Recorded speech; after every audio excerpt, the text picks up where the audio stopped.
बोलिए वैसे प्रेम से श्री गुरु महाराज की किताब से, हुजूर महाराज की किताब से। नर्तन दुर्लभ देव को संवेद श्री सदगुरु महाराज की जय। संवेद समादरणीय सज्जन वृद्ध आदरणीय माताओं तथा भक्तिमती बहनों, अभी आप लोगों ने गोस्वामी तुलसीदास जी कृत रामचरित मानस का पाठ सुना। मर्यादा पुरुषोत्तम भगवान श्री राम ने गुरुजन पुरजन ब्राह्मण सज्जन सबको बुलाकर उपदेश दिया। दैहिक दैविक भौतिक तापा, राम राज काहू नहीं व्यापा। श्री राम के राज्य में तो प्रजा सब प्रकार से सुखी संपन्न थी ही, फिर उन्होंने उपदेश क्यों दिया? वस्तुतः वे सोचते थे कि जब तक मेरे राजत्व काल में प्रजा है तब तक सभी प्रकार से सुखी हैं, किंतु सब दिन इस संसार में रहना नहीं होगा। एक न एक दिन ऐसे शरीर छोड़कर जाना ही होगा। हमारी प्रजा जहाँ जाएगी वहां भी सुख से रहे, इसी की युक्ति बताने के लिए उन्होंने उपदेश किया। सबसे पहली बात उन्होंने कही, बड़े भाग मानुष तन पावा, सुर दुर्लभ सब ग्रंथ ही गावा। मनुष्य शरीर बड़े भाग्य से मिलता है, यह शरीर देवताओं को भी दुर्लभ है। आपने कभी सोचा है कि इस शरीर में क्या विशेषताएं हैं? मनुष्य शरीर भाग्यवान क्यों है? साधन धाम मोक्ष कर द्वारा कहकर भगवान श्री राम ने स्पष्ट बतलाया कि मनुष्य शरीर साधनों का भंडार है और इसके अंदर मोक्ष में जाने का द्वार भी है। इसे खोज करनी चाहिए कि वह मोक्ष का द्वार कहाँ है। लौकिक और पारलौकिक जितनी भी विद्याएं हैं सभी मानव शरीर में भरी पड़ी हैं। इस शरीर में सभी विद्याएं, सभी देवता और सभी प्रकार के तीर्थ विद्यमान हैं। हम देवालय में एक देवी या देवता की पूजा करने जाते हैं, जबकि समस्त देवी देवताओं का निवास मनुष्य शरीर में है। हम 2-4 तीर्थों में जाते हैं, लेकिन इस शरीर में सभी तीर्थ भरे पड़े हैं। आप कहेंगे कि शरीर में इसका निवास रहते हुए भी हमें इसकी प्रत्यक्षता क्यों नहीं होती? समाधान रूप स्वरूप निवेदन है कि दियासलाई में आग भरी हुई होती है, पर जब तक काठी घिसी नहीं जाती तब तक उसमें अग्नि नहीं निकलती। उसी तरह जब तक संत सदगुरु नहीं मिलते तब तक मानव शरीर की विशेषताओं का ज्ञान नहीं होता। गुरु वाक्य न लभ्यते। जिस तरह दूध को हम कितना ही भी औटे मलाई बन जाएगी, खोआ बन जाएगा, लेकिन दही बनने के लिए जामन की आवश्यकता होती है। दूध में थोड़ा सा जामन दे देंगे, सब दे दही हो जाता है। इसी प्रकार जो जीवन में सफलता चाहते हैं उनके लिए गुरु कृपा आवश्यक है। जब परमात्मा की असीम अनुकंपा होती है तब अनमोल मनुष्य शरीर की प्राप्ति होती है। यह देवताओं को भी दुर्लभ है। देवता स्वर्ग में निवास करते हैं और स्वर्ग के लिए कहा है, स्वर्गम स्वल्प अंत दुखदाई। वहां भी अंत में दुख होता है। स्वर्ग के देव शरीर को प्राप्ति होती है और नर देह सुर दुर्लभ कही गई है। इस कारण मनुष्य देह यदि देह के लिए यत्न करे तो कहा जाएगा कि वह क्षति की ओर है। मनुष्य शरीर की विशेषता क्या है? जैसे वृक्ष से फल गिर जाए तो कितना ही प्रयास करे वह फिर डाल से जुड़ता नहीं। उसी तरह हमारे जीवन का जो अंश चला गया वह जुड़ेगा नहीं। घटत छिन छिन बढ़त पल पल का मतलब यह है कि मान लीजिए किसी व्यक्ति का जन्मकालीन आयु 100 साल की हो और जब वह 5 साल का हो गया तो लोग यह भूल जाते हैं कि 100 माइनस 5 95, अब 95 ही बचे। जब वह 25 साल का हो गया यह नहीं समझता कि 75 साल ही बचे हैं। इस प्रकार उम्र बढ़ती जाती है और आयु घटती जाती है। घटते घटते एक दिन जीवन लीला समाप्त हो जाती है। संत कबीर साहब कहते हैं, लख 84 भरम के पौपे अटके आए, अजहू पासा ना पड़े फिर 84 जाए। मनुष्य शरीर में यदि भजन नहीं कर सके तो आवागमन के दुष्चक्र से भटकते रहना होगा। एक कवि ने बड़ा अच्छा कहा है, अति दुर्लभ है तन मानुष को यह पारस ज्ञान विचार्य जी। गुरु मंत्र बियो को दया करके सोई श्वास सांस उचारिए जी। प्रभु प्रीति से ज्वाल प्रज्वाल करे और पाप के बीज को जारिए जी। दुख भंजन नाम निरंजन को कबहू मत भूल बिसारिए जी।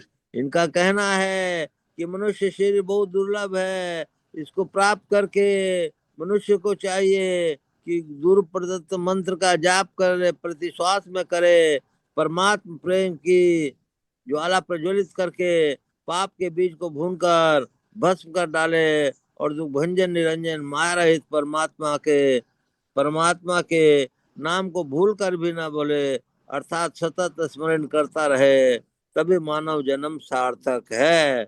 श्री सद्गुरु महाराज की जय। सदाचार क्या है? झूठ, चोरी, नशा, हिंसा और व्यभिचार, इन 5 पापों का त्याग करना, इसको आहिस्ते आहिस्ते छोड़ देना चाहिए। सदा इच्छुक रहना चाहिए कि इनको छोड़ दें। जो इनसे बचते हैं इनमें शीलता आती है। शीलता प्राप्त करना बहुत बड़ी बात है। अब मैं आप लोग को संत सद्गुरु महर्षि में ही परमहंस जी महाराज की वाणी को सुनाता हूँ। श्री सद्गुरु महाराज की जय। विषय है मानस रोगों से को जड़ से नाश करने की युक्ति। प्यारे धर्म प्रेमी सज्जनों, देह की बीमारी को लोग प्रत्यक्ष देखते हैं और अपने शरीर में पाते हैं। साधु संत कहते हैं सब बीमारियों से आप छूटे हैं, अच्छी बात है, किंतु बीमारी सिर्फ आपके देह में है और भी कहीं है। आपके मन में भी काम है। जैसे आपके देह में बीमारी होती है, किसी की कोई देह की बीमारी हो परंतु मन अच्छा हो तो वह खुश रह सकता है, किंतु मन बीमार हो और शरीर अच्छा हो तो वह खुश नहीं रह सकता। देह की बीमारी आपकी छूट जाए अच्छी बात है, किंतु आपके मन की बीमारी छूट जाए तो बहुत अच्छी बात है। कोई कह नहीं सकता कि मेरे मन में बीमारी नहीं है। आगे लोग भले ही कहें कि मेरे मन में बीमारी नहीं है, किंतु ज्ञानी लोग कहेंगे कि मन बीमारियों से भरा है। मोह अर्थात अज्ञानता सब रोगों की जड़ है। नहीं जानना अज्ञानता है। क्या नहीं जानते हैं? तो अब सोचिए कि जानना कितने तरह का है। उत्तर में ये 2 तरह के होते हैं, एक पढ़ सुनकर जानना और दूसरा पहचान कर जानना। पढ़ सुनकर जानना पूरा जानना नहीं है, पहचान कर जानना पूरा जानना है। साधु संत कहते हैं कि अपने को तुम जानते हो कि तुम शरीर में हो, किंतु क्या तुम अपने को पहचानते हो?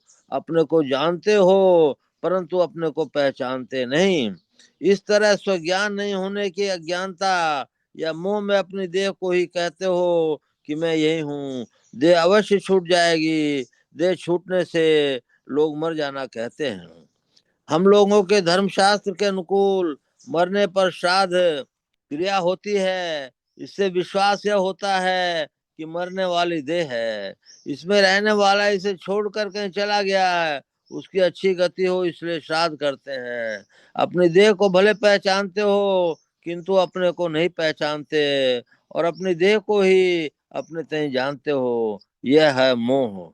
इसी देह को पहचान के सबब से देह के सरोकार में जितनी चीजें पशु और आदमी आते हैं उनके संबंध हो जाता है, उनमें ममता हो जाती है। यह मोह का तमाशा है।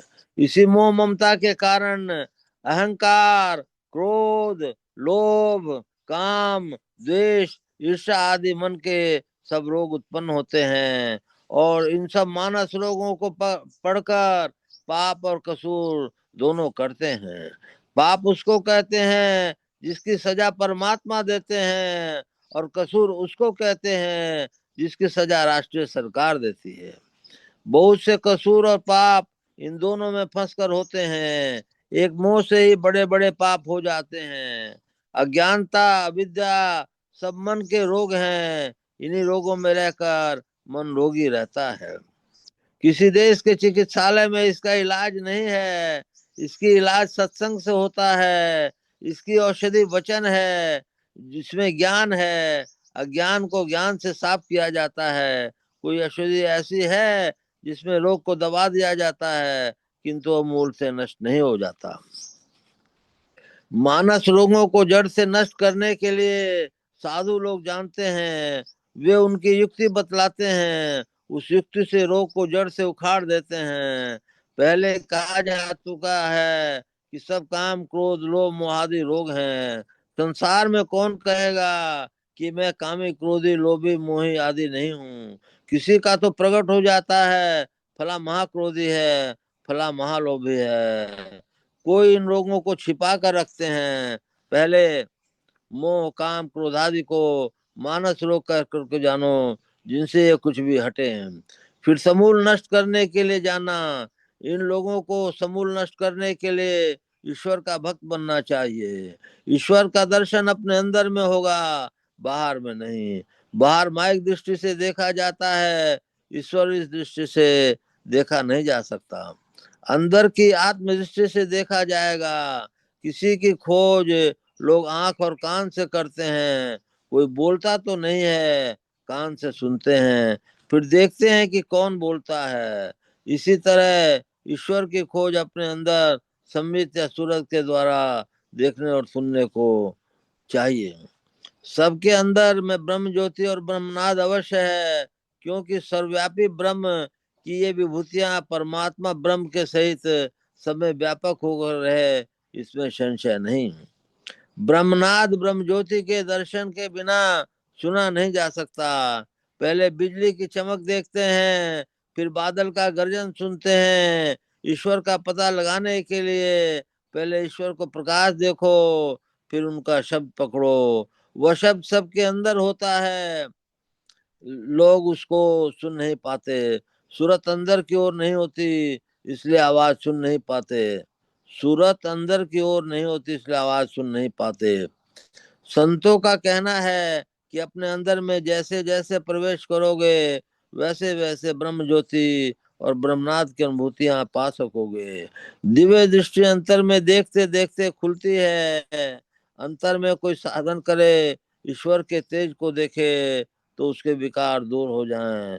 इसलिए गोस्वामी तुलसीदास जी महाराज ने रामचरितमानस में कहा, जब ते राम प्रताप खगेसा, उदत भयो अति प्रबल दिनेसा, पूरी प्रकाश रहे तिहु लोका, बहुतन सुख बहुतन मन शोका, जिनहि शोक ते कहूँ बखानी, प्रथम अविद्या निशान सानी, अध आलोक जहाँ तहाँ लुकाने, काम क्रोध कैरव सकुचाने, विविध कर्म गुण काल स्वभाव, ये चकोर सुख लहि न काऊं। जिसकी दिव्य दृष्टि खुलती है, वह परमात्मा राम ब्रह्म का परम प्रताप विभूति रूप बल दिनेश का दर्शन करता है, और वह तीनों लोकों को भी अंदर में देखता है। ध्यान दीजिएगा, जिसकी दिव्य दृष्टि खुलती है, वह परमात्मा राम ब्रह्म का परम प्रताप विभूति रूप प्रबल दिनेश को देखता है, और वह तीनों लोकों को भी अंदर में देखता है। और सबके सब मानस रोग समूल नष्ट हो जाते हैं। केवल सुनकर पढ़कर अज्ञानता दूर नहीं होती। अंतर में ध्यान करने से राम का प्रबल प्रकाश पाता है। सूर्य से बड़ा तेज कुछ भी नहीं होता। ब्रह्म का प्रकाश सब प्रकाशों से बढ़कर है। पहले प्रकाश का तेज, फिर उससे विशेष तेज, और उससे भी विशेष तेज देखने में आता है, जिससे विशेष तेज नहीं हो सकता।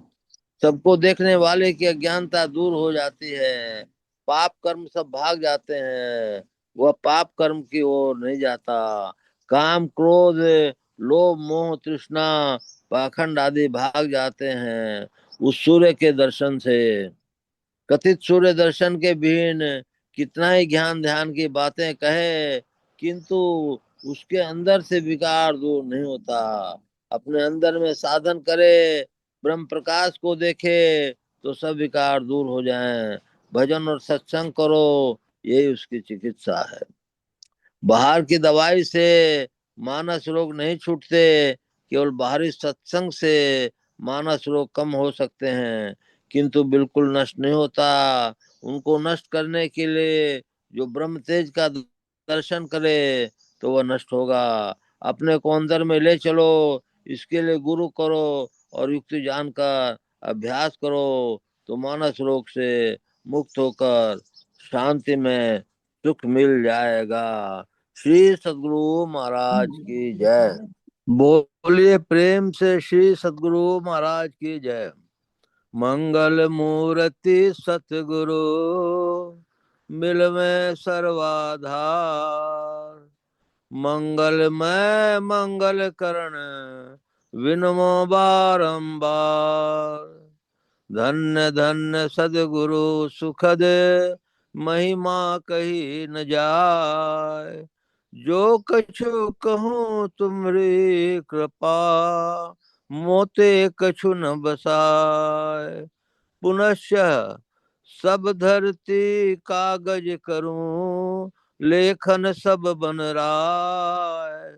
सात समुद्र की मसी करूं गुरु गुण लिखा न जाए। प्रेम से बोलिए श्री सद्गुरु महाराज की जय। अव्यक्त रूप से विराजमान संत सद्गुरु महर्षि में ही परम जी महाराज के श्री चरणों में कोटि कोटि नमन, कोटि कोटि नमन। अव्यक्त रूप से विराजमान संत सद्गुरु महर्षि संत सेवी परम जी महाराज के श्री चरणों में कोटि कोटि नमन, कोटि कोटि नमन, कोटि कोटि नमन। उपस्थित अत्यंत भाग्यशाली सदात्माओं, आप सबको सहस्र सहस्र नमन, सहस्र सहस्र नमन, सहस्र सहस्र नमन। अभी हम लोगों ने स्तुति प्रार्थना के बाद सत्संग योग का श्रीमद् भगवत गीता का 5वां अध्याय पढ़ा।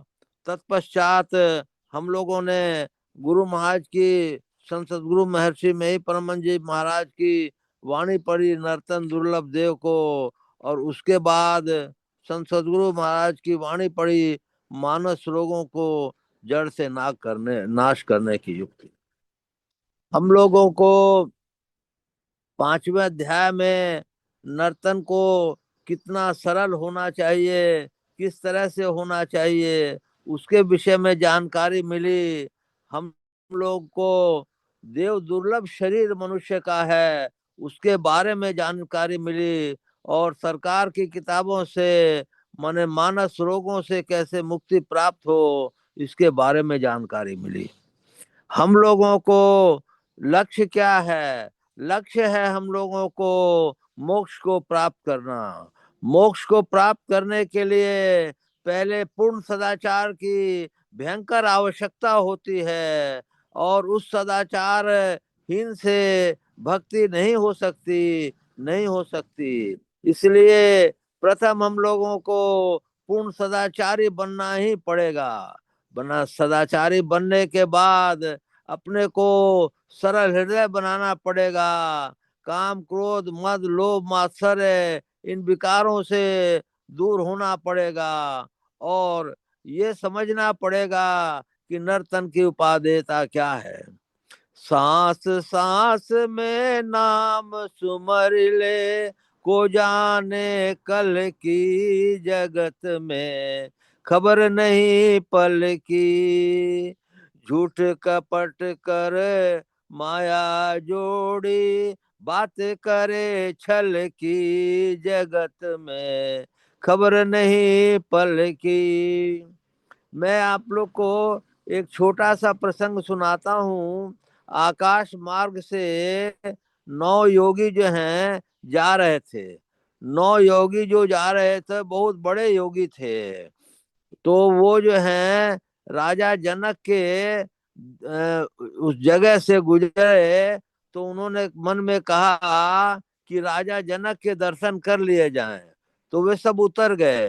राजा जनक के दर्शन के लिए उनके सिपाही को कहा गया कि हम लोग ऐसे हैं और राजा जनक को संदेश दिया जाए। राजा जनक सुनते ही दौड़े दौड़े आए और सबसे लिपट गए। सब लोगों ने कहा, राजा जनक ये आप क्या करते हैं? ये सबसे लिपटने का तो अशिष्टता का व्यवहार है। बोले कि प्रभु, आप ही लोगों ने लिखला है कि एक सांस का भी भरोसा नहीं है, इसलिए मैं सबसे लिपट के सबका आशीर्वाद प्राप्त करना चाहता हूँ। मेरा क्या भरोसा कि कितने देर में हमारी सांस निकल जाएगी। यदि हमारा मन इस तरह से रहे, तभी हम लोग परम प्रभु गुरु महाराज की आशीर्वाद प्राप्त कर सकते हैं। हम लोग सोचे कि हम करें तो कुछ नहीं और सब कुछ मिल जाए, प्रकाश मंडल भी मिल जाए, शब्द मंडल भी मिल जाए, तो ये दुर्लभ सी बात है। इसलिए पहले हम लोगों को मन के मानस रोगों को दूर करने का प्रयत्न करना पड़ेगा।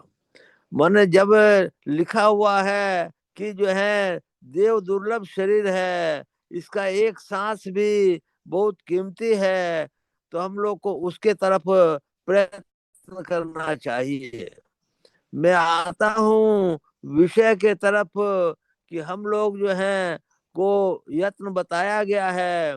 नदी किनारे घर किया, कर्जा कर कर खाए, करजदार जब मांगा ना आए, घुसक नदी में जाए। तो सुषुम्ना नाड़ी में हम लोगों को अपना ठहराव करना पड़ने से बहुत हम लोग भाग्यशाली हैं। हम लोगों को जानते हैं कि सब लोगों को शरीर एक दिन छोड़ना है, तो फिर मोह माया क्यों? इस मोह माया में क्यों हम लोग पड़े रहते हैं? इस मोह माया को निकालिए, दिन रात भजन ध्यान करने का चेष्टा कीजिए। जो संसार के जरूरी काम हैं उनको छोड़ करके, और संभव हो तो उन काम को करते हुए भी जाप करते रहिए। तो देखिए आपको कितनी सफलता मिलती है, कितनी सिद्धि मिलती है। बहुत सी सिद्धियां अभी जिसमें आया कि यदि दिव्य दृष्टि हो जाए तो कितनी दूर तक आप जो है जा सकते हैं। ब्रह्म ज्योति का प्रकाश हो जाए तो कितना आप सुख महसूस कर सकते हैं। इन बातों को सोचना हम लोगों का धर्म है। हम लोगों का धर्म सांसारिकता में जीवन बिताने का अब समय नहीं है, नहीं है, नहीं है। हम लोगों को एक एक सेकंड की कीमत समझनी पड़ेगी। और इस तरह से हम लोग सहस्त्र कमल पार कर कर करके और त्रिकुटी पार कर कर करके जाएंगे, तभी हम लोगों का कुछ हो सकता है। त्रिकुटी पार करने के बाद भी अनहद नादों को सुनने का, और अनहद नाद के बाद अनाहत नाम का सुनने का प्रयत्न करना पड़ेगा। स्थूल भक्ति होती है, सूक्ष्म भक्ति होती है, सूक्ष्मतर भक्ति होती है, और सूक्ष्मतम भक्ति होती है। इन चीजों को हम लोगों को जान के प्राप्त करके अति मनोयोग से भक्ति करनी चाहिए। इसके लिए हम लोगों को प्रथम तो मानस जप और मानस ध्यान जो है करना जो है, ये स्थूल भक्ति में आते हैं। मानस ध्यान यदि हम लोग का हो गया, मानस ध्यान सही मानस ध्यान महात्मा लोग उसको कहते हैं जिससे आपकी आज्ञा चक्र पे गुरु महाराज की मूर्ति आ जाए, स्क्वेज रूप में या सूक्ष्म रूप में, तो उसको मानस ध्यान कहते हैं। मानस ध्यान हो गया तो दृष्टि साधन में आपको बहुत सहायता मिलेगी। ये सारी बातें जो संत मत के सत्संग साधु संत हैं, उन्हीं लोगों की बातें को मैं रिपीट कर रहा हूँ। यदि वो आपका हो गया तो फिर जो है आपको दृष्टि साधन में सफलता मिल जाएगी। दृष्टि साधन करने के पहले या बाद में जैसा जिसका होता है, उसको पांचों तत्वों के पांचों रंग नजर आएंगे। किसी को एक आता है, किसी को दो आता है, किसी को पांचों आते हैं।